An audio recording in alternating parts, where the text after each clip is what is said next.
Voilà.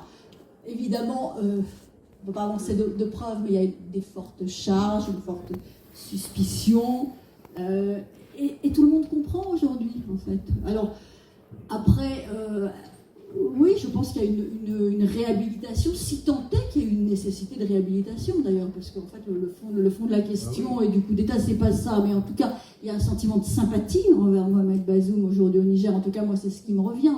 Et puis, il y a un sentiment surtout d'immense chagrin, profond chagrin devant une dynamique qui s'est interrompue le 26 juillet 2023.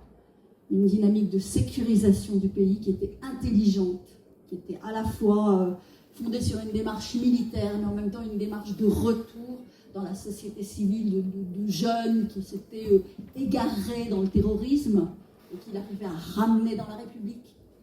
Et puis il y avait mais je sais pas, des résultats dans tous les domaines, il y avait un changement de cap, il y avait une politique en matière d'éducation des jeunes filles, il y avait des internats ruraux pour les protéger à la fois des mariages précoces et en même temps les former, parce que le développement, ça passe aussi par la femme, en Afrique comme ailleurs.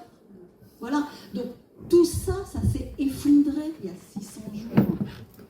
Donc évidemment, les Nigériens, ils ne sont pas débiles, les Nigériens, ils sont aussi intelligents que vous et moi, ils le voient, hein. Ils le voient, ils voient ce qui se passe.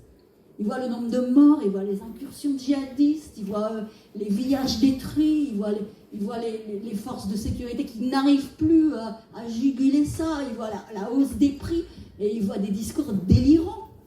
Délirants en français, mais délirants en arabes parfois, hein, délirants dans d'autres langues. Hein.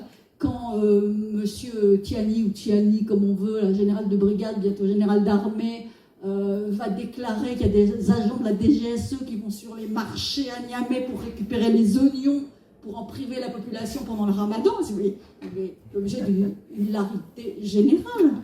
Complètement. Mais simplement, c'est une hilarité un peu triste quand même.